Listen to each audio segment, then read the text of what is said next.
इस विशाल ब्रह्मांड में अगर हमारा कोई पता है तो वह हमारी आकाशगंगा यानी मिल्की वे के बाद हमारा सोलर सिस्टम ही है। गैलेक्सी के सेंटर से 26,000 लाइट ईयर दूर सूर्य के साथ 8 ग्रहों और लाखों छोटे उल्कापिंडों का यही घेरा हमारा घर है। पिछले 4.5 अरब सालों से पृथ्वी इसी सौरमंडल का एक हिस्सा बनी हुई है और 3 अरब सालों से ब्रह्मांड में एकमात्र ऐसे ग्रह के रूप में है जहां पर जीवन है। आप और आपके पूर्वज और भविष्य की पीढ़ियां सभी इसी ग्रह पर जन्मी हैं और आगे भी आती रहेंगी। पर ब्रह्मांड में सब कुछ बदलता रहता है, कोई भी चीज एक जैसी नहीं रहती। अरबों साल पुराने तारे मरकर एक न्यूट्रॉन स्टार या ब्लैक होल में बदल जाते हैं और फिर यही ब्लैक होल आगे बढ़कर और भयानक तबाही मचाते हैं। सोचिए क्या हो कि कोई तारा फटे और ब्लैक होल बनकर सीधा हमारे सौरमंडल की ओर आने लगे। क्या हम इस तरह के किसी इम्पैक्ट से बच सकेंगे? हम एस्ट्रॉइड्स की टक्करों से तो बच सकते हैं, पर सोचिए सूर्य से भी कई गुना भारी ब्लैक होल ही सीधा हमारी पृथ्वी को खाने आ जाए तो उससे कैसे बचेंगे और क्या होगा?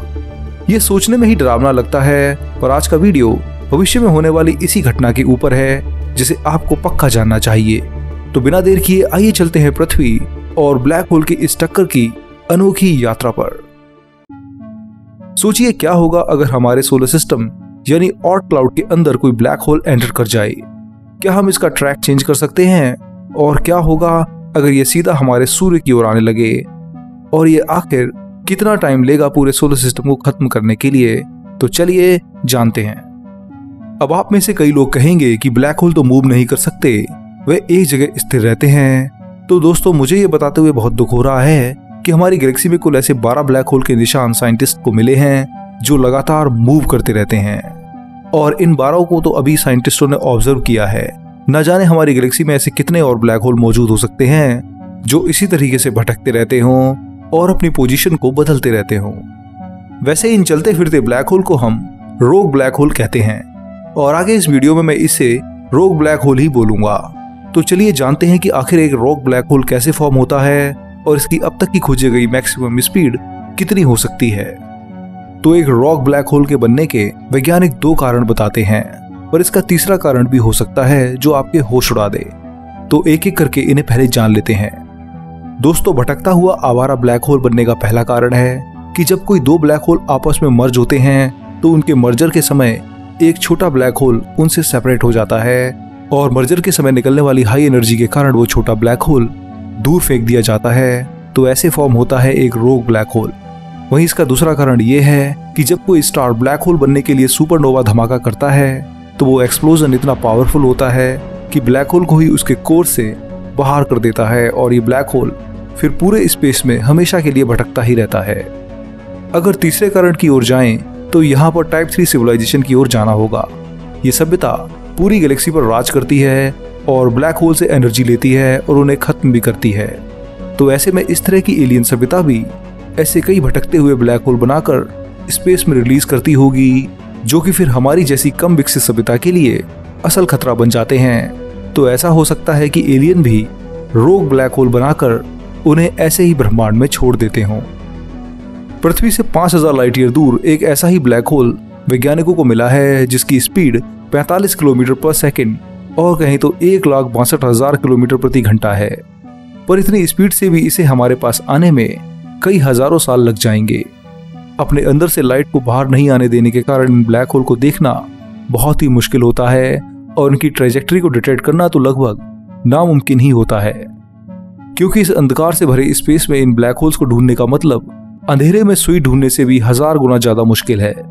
आप इसको ऐसे समझ सकते हैं कि अगर कोई ऐसा ब्लैक होल हमारे सोलर सिस्टम में आया तो हम उसके इफेक्ट को तो महसूस करेंगे और पूरा सोलर सिस्टम इसकी वजह से डिस्टर्ब तो होगा, पर हम इसको देख ही नहीं पाएंगे।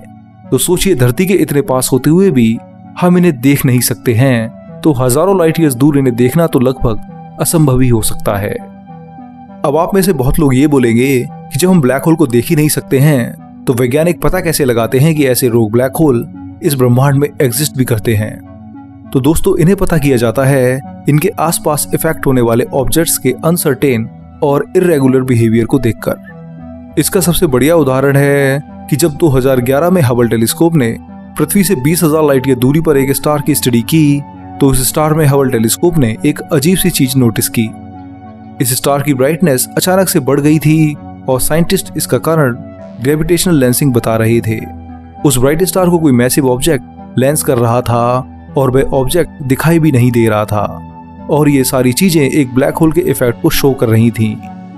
तो वैज्ञानिक ये सब देखकर ये निर्णय लेते हैं कि कोई ना कोई मैसिव ऑब्जेक्ट जिसकी ग्रेविटेशनल फोर्स बहुत ज्यादा है वह इस तारे की ओर से गुजर रहा है। ये मैसिव ऑब्जेक्ट सीधा ब्लैक होल को रिप्रेजेंट कर रहा है, इसलिए साइंटिस्ट ने इसी मूविंग ब्लैक होल को रॉक ब्लैक होल कहा और ऐसे मिला हमारा पहला रॉक ब्लैक होल। अब आपने ये तो पता कर लिया है कि रॉक ब्लैक होल क्या होते हैं और ये कैसे फॉर्म होते हैं। अब चलिए जानते हैं कि क्या होगा जब कोई ऐसा ही ब्लैक होल हमारे सोलर सिस्टम में घुस जाए। तो देखिए, अगर ऐसा कोई ब्लैक होल पृथ्वी से कुछ लाइट ईयर भी दूर होगा तो हमें उसका इफेक्ट देखने को मिलने लगेगा।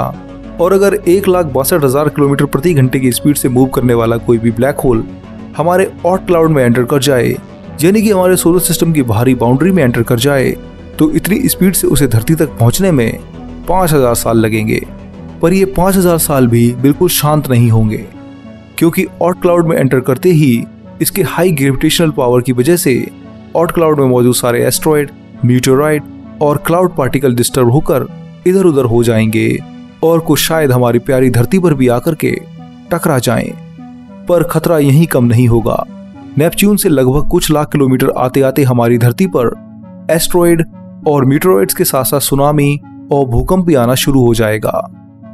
धीरे धीरे यह नेपच्यून को निगलने लगेगा और इससे बनने वाली एक्रीशन डिस्क के कारण सैटर्न, यूरेनस और जुपिटर पर एस्ट्रॉयड और मीटेओराइट्स की बारिश होना शुरू हो जाएगी।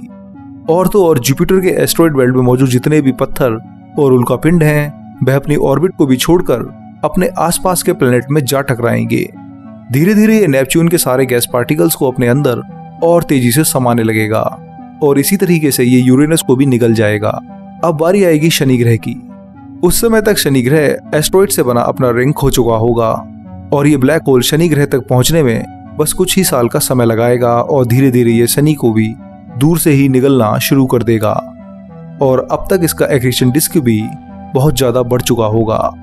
सैटर्न का नामो निशान खत्म करने के कारण ग्रेविटेशनल फोर्स की डिसबैलेंस होने लगेगी और इसके कारण सारे प्लैनेट्स अपने ऑर्बिट्स को छोड़कर इधर उधर भागने लगेंगे। ये भी हो सकता है कि एक ग्रह दूसरे ग्रह से टकरा जाए, पर चिंता मत करिए, ये सब होने से पहले इंसान या अन्य कोई जीव धरती पर बचेगा ही नहीं, क्योंकि तब तक धरती पर उल्कापिंडों की बारिश होने लगेगी और टेक्टोनिक प्लेट्स के आपस में रगड़ने की वजह से धरती के अंदर का सारा मैग्मा बाहर आ जाएगा और धरती पूरी तरीके से लावा की नदी बन जाएगी। पर अगर मानव सभ्यता इन सब के बाद भी बची रहती है, तो आइए देखते हैं कि अब ब्लैक होल धीरे धीरे सौरमंडल का क्या करता है। सैटर्न को खत्म करने के बाद ये ब्लैक होल कुछ ही सालों में जुपिटर तक पहुंच जाएगा और उसे भी निगलना शुरू कर देगा। जुपिटर के जाते ही मंगल ग्रह और पृथ्वी रॉकी प्लैनेट्स होने के कारण हाई ग्रेविटेशनल फोर्स में आकर टुकड़े टुकड़े होकर उस ब्लैक होल के एक्रीशन डिस्क में समा जाएंगे। फिर इन दोनों ग्रहों के निगलने के बाद जैसे ये ब्लैक होल पृथ्वी की पोजीशन यानी कि सूर्य से 15 करोड़ किलोमीटर दूर होगा, तो ये फिर अपनी ताकतवर ग्रेविटी से उस समय वीनस और मरकरी को भी अपने में निगलना शुरू कर देगा। इन दोनों ग्रहों को निगलने के बाद अब बारी आएगी हमारे सूर्य की। तो सूर्य अपने स्ट्रॉन्ग ग्रेविटेशनल फोर्स की वजह से कुछ समय तक तो खुद को बचा कर रखेगा, और जैसे जैसे ये ब्लैक होल सूर्य के सामने आता जाएगा वैसे वैसे सूर्य की ग्रेविटेशनल फोर्स भी उसे नहीं बचा पाएगी और ब्लैक होल की हाई ग्रेविटेशनल पावर की वजह से सूर्य के अंदर की सारी गैस इसके अंदर जाकर मिल जाएगी और आखिर में हमारा विशाल सूर्य भी इसी में समा करके खत्म हो जाएगा। और फिर ऐसे अंत होगा हमारे पूरे सौरमंडल का, जो कि सोचने में ही कितना विचित्र लगता है कि इस तरह से भी ब्लैक होल हमारे पूरे सौरमंडल को खत्म कर सकता है। पर रॉक ब्लैक होल ही हमारे लिए असल खतरा है, तो ऐसा नहीं है। भविष्य में कई ऐसे स्टार और प्लैनेट्स हमारे सोलर सिस्टम में आने वाले हैं जो अपनी ग्रेविटी से बहुत उथल पुथल मचा दें। पूरे एस्ट्रॉयड बेल्ट, काइपर बेल्ट और ऑट क्लाउड में करोड़ों छोटे पत्थरों को ये अपनी ऑर्बिट से अलग करके हमारी पृथ्वी के लिए एक बहुत बड़ा सरदर्द बन जाएंगे। और अगर किसी स्टार ने सीधा हमारी पृथ्वी को ही सूर्य की ऑर्बिट से अलग कर दिया, तो फिर मानव जाति शायद ही इससे बच सके। ये सब कैसे होगा और कब होगा, इस पर मैं कई वीडियो बना चुका हूँ, जिसका लिंक आपको डिस्क्रिप्शन में मिल जाएगा, तो आप वहां जाकर के इन्हें आसानी से देख सकते हैं।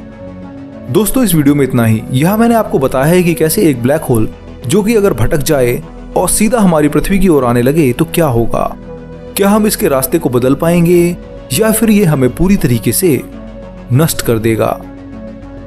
आपको इस वीडियो की किस बात ने हैरान किया मुझे कमेंट करके जरूर बताएं। और इसके अलावा हमारी वेबसाइट विज्ञानम.com पर भी विजिट करें, जिसमें आपको ढेर सारे यूनिवर्स के ऊपर आर्टिकल्स मिल जाएंगे जो आपको एकदम अपडेटेड रखेंगे। इसके साथ साथ आप वीडियो को लाइक, शेयर और चैनल को भी सब्सक्राइब कीजिए। अब मैं मिलूंगा अगले हफ्ते एक और मजेदार वीडियो के साथ। तब तक के लिए नमस्कार, धन्यवाद, जय हिंद, आपका दोस्त शिवम।